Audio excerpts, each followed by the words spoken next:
आज की कहानी का नाम है मन का बोझ। सागर की उम्र यही कोई 13-14 की रही होगी।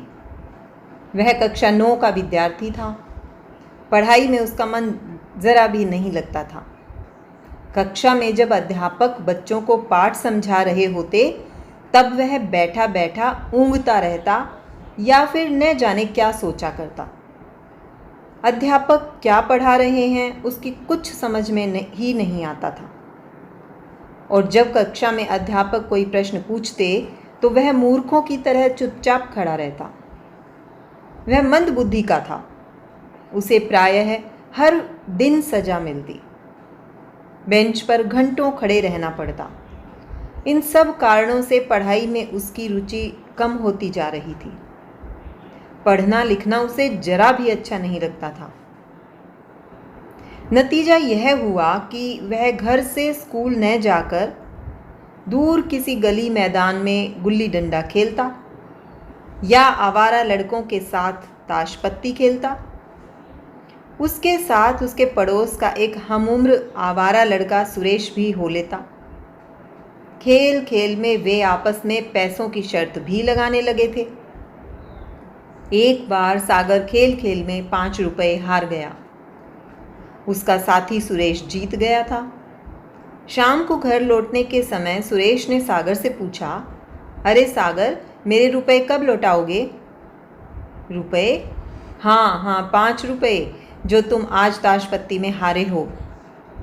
कुछ दिन तो लग ही जाएंगे, सप्ताह 2 सप्ताह भी लग सकते हैं, सागर ने कहा। ठीक है, लेकिन अगर 15 दिनों में भी नहीं दिया तो? ज़रूर दे दूंगा। और सागर ने अपने घर का रास्ता पकड़ा। रास्ते भर वह इसी उलझन में फंसा रहा। सुरेश का रुपया कैसे वापस करूंगा? घर में कदम रखते ही माँ ने उसका उदास चेहरा देखकर पूछा, क्यों रे, क्या हुआ? तेरी तबीयत तो ठीक है? हाँ। और सागर पुस्तक निकालकर पढ़ने बैठ गया। सागर अपने माता पिता का इकलौता लड़का था। लाडला भी था। हालांकि उसके पिता की आर्थिक स्थिति ऐसी नहीं थी कि उसकी हर इच्छा पूरी कर सकें। वे घर के खर्चों को ही मुश्किल से पूरा कर पाते थे। सागर को 8वीं के बाद जैसे तैसे 9वीं कक्षा में प्रवेश दिलाया गया। कई बार उसकी फीस के इंतजाम में भी रोड़े अटक जाते थे। दूसरे लड़कों की तरह सागर को रोजाना जेब खर्च भी नहीं दे पाते थे। यदि उसे जेब खर्च मिल रहा होता तो उसी में से बचत करके वह 15 दिनों में सुरेश को उसके 5 रुपए आसानी से लौटा देता। तो अब क्या किया जाए? सोचते सोचते सागर को नींद आ गई। वैसे सागर ने मन ही मन यह तो फैसला कर ही लिया था कि वह आइंदा कभी ताश पत्ती नहीं खेलेगा और शर्त नहीं लगाएगा। सुरेश कई बार उसे बुलाने आया कि चलो खेलें, लेकिन वह अपने फैसले पर अटल रहा। 15 दिन देखते देखते बीत गए। सुरेश आ धमका, सागर, लाओ 2 मेरे रुपए। दोस्त, 2-1 दिन और रुक जाओ ना। 2-1 दिन में ज़रूर दे दूंगा, सागर ने कहा। अच्छा, लेकिन अगर 2 दिनों में भी न दिया तो मैं तुम्हारे पिताजी को सारी बात बता दूंगा, सुरेश धमकी देकर चला गया। 1 दिन और निकल गया। शाम को स्कूल से लौटने के बाद सागर खेलने के लिए भी नहीं गया। एक पुस्तक उठाकर कोने में चुपचाप बैठ गया। कुछ देर बाद उसकी माँ ने कहा, चल खाना खा ले बेटा। नहीं माँ, पेट में आज दर्द सा है, खाना खाने का बिल्कुल मन नहीं है। सागर ने बहाना बनाना चाहा, लेकिन एक माँ अपने बेटे को भला कैसे भूखा रहने दे सकती है। उसने सागर को थोड़ा बहुत खाने पर राजी कर ही लिया। सागर को जरा सा भी चैन नहीं था। कल अगर मैंने रुपए न लौटाए तो सुरेश पिताजी को सब बात बता देगा। यह भय उसे बार बार बेचैन कर रहा था। कहाँ से लाऊं? किससे मांगूं? माँ से मांग कर देखूं क्या? माँ के पास होगा भी या नहीं? अगर होगा भी तो पूरे 5 रुपए वह मुझे क्यों देंगी? 4-8 आना होता तो दे भी देती, अधिक से अधिक 50 पैसे। रात हो चुकी थी। पिताजी आंगन में बैठे अखबार पढ़ रहे थे। माँ रसोई घर में खाना बना रही थी। चिंता में डूबा सागर भीतर कमरे में अकेला बैठा था। अचानक उसकी नज़र खूंटी से लटक रहे पिताजी के कुर्ते पर पड़ी। सागर के दिमाग में कौंध सी हुई। उसने कुर्ते की जेब में हाथ डाला। जब हाथ निकाला तो उसकी उंगलियों में पिताजी का बटुआ था। उसकी आंखें चमक उठी। बटुआ खोलकर देखा तो उसमें कुछ रुपयों के साथ 5 रुपये का मुड़ा हुआ एक नोट भी था। 5 रुपया निकालकर सागर ने बटुआ जेब में वापस रख दिया। अगले दिन सुबह सुबह ही उसने सुरेश को रुपए लौटा दिए, लेकिन रुपए लौटाने से सागर के मन का बोझ घटने के बजाय और बढ़ गया था। उसने यह क्या कर डाला? जीवन में उसके लिए यह पहला अवसर था जब उसने अपने ही घर की किसी चीज़ पर हाथ साफ किया था। बार बार उसके मन में यही विचार उठने लगा कि अगर मैंने शर्त न लगाई होती और पढ़ाई में मन लगाया होता तो कितना अच्छा होता। सुरेश जैसे लड़के के साथ दोस्ती ही न की होती। उसी रात जब वह घर पर मौजूद था, उसने अपने माता पिता की बातें सुनी। तुमने मेरी जेब से एक 5 रुपये का नोट तो नहीं निकाला? पिताजी ने पूछा। नहीं तो क्यों? माँ ने कहा था। लगता है 5 रुपये का नोट कहीं गिर गया, पिताजी गंभीर स्वर में कह रहे थे।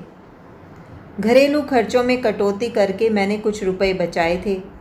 सोचा था सागर के लिए स्याही वाला फाउंटेन पेन ला दूंगा। कई दिनों से कह रहा है स्याही वाले पेन के लिए। और वे चुप हो गए। पेन? नया पेन? सागर को उसकी कितनी सख्त ज़रूरत थी। पिताजी के शब्दों ने सागर को चौंका दिया। यदि उसने वह रुपया चोरी न किया होता तो सागर के अफसोस की सीमा न रही। उसने देखा उस दिन पिताजी ने खाना भी नहीं खाया। सारी रात सागर भी सो न सका। उसने महसूस किया कि अगर सच्चाई पिताजी के सामने उघाड़ कर न रख देगा तो मन का बोझ कभी कम न होगा। वह बोझ उसे कुचले दे रहा था। सुबह पिताजी अखबार पढ़ रहे थे। सागर धीरे से उनके पास पहुंचा। पिताजी की नज़र उस पर पड़ी। कहो बेटे। सागर के चेहरे की चमक उड़ गई थी। उसके होंठ कांप रहे थे, किंतु आवाज़ निकलती नहीं थी। उसकी ऐसी दशा देखकर पिताजी को आश्चर्य हुआ। कुछ कहना चाहते हो बेटे? आखिर पूरा साहस बटोर कर सागर बोला, पिताजी, आपकी जेब से 5 रुपये का नोट मैंने निकाला था। तुमने? पिताजी ऐसे चौंके जैसे 7वें आसमान से गिरे हों। हाँ पिताजी। मुझसे कहते तो क्या मैंने न दे दिया होता? तुम्हें चुपके से निकालने की क्या ज़रूरत थी? सागर क्या कहता, चुपचाप नज़र झुकाए रहा। लेकिन तुम्हें ऐसी क्या मजबूरी थी जो रुपए के बिना काम नहीं चल सकता था? पिताजी ने पूछा।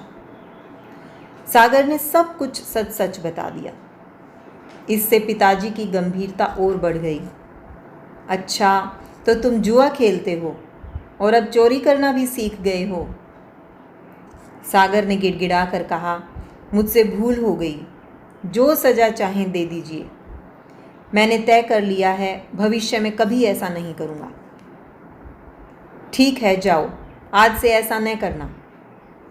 पिताजी ने सागर से सिर्फ इतना ही कहा, हालांकि मन ही मन उनकी तिल मिलाहट की सीमा नहीं थी। शाम को सागर ने अपने माता पिता की बातें फिर सुन ली। माँ भोजन करने का आग्रह कर रही थी और पिताजी थे कि उठ नहीं रहे थे। अगले दिन वह बहुत जल्दी अपने दफ्तर चले गए। सागर ने माँ से पूछा, माँ, पिताजी इतने उदास उदास क्यों लग रहे हैं? इकलौता बेटा जुआ खेले, चोरी करे, इस आघात को कोई पिता कैसे बर्दाश्त कर सकता है? माँ ने अपने आंसू पोंछते हुए बताया। सागर सामने खड़ा न रह सका। उसको अपने आप से ही नफरत हो गई। पिताजी ने उससे कहा था कि भविष्य में ऐसे काम वह कदापि नहीं करेगा, लेकिन पिताजी ने उस पर विश्वास नहीं किया है। उनके मन का बोझ मानो कम ही न हो रहा था। 4 दिन हो गए। हर रोज की तरह पिताजी सुबह का अखबार पढ़ने बैठे थे। सागर उनके नज़दीक जा खड़ा हुआ। पिताजी ने उसे देखकर भी न देखा। मुंह से एक शब्द भी न बोले वह। सागर उनके पैरों पर सिर रखकर रो उठा। पिताजी, मुझ पर भरोसा कीजिए। देखिए, मैं 5 रुपए कमा कर लाया हूँ। कमा कर लाए हो? क्या फिर से जुआ खेला? नहीं पिताजी, कल शाम को 1 घंटे में मैंने 20 अखबार बेचे। 25 पैसे के हिसाब से 5 रुपए मिले। फिर आगे कहा, और यह रहा मेरा परीक्षा फल। मैं सारे विषयों में पास हो गया हूँ। वाह मेरे बेटे! उन्होंने सागर को खींचकर बाजुओं में भर लिया। उनका हृदय वात्सल्य से भर आया था। तो बच्चों, ये कहानी यहाँ ख़त्म होती है और आपके लिए फिर वही प्रश्न छोड़े जा रही हूँ। इस कहानी को सुनने के बाद आपने इस कहानी से क्या सबक लिया? धन्यवाद।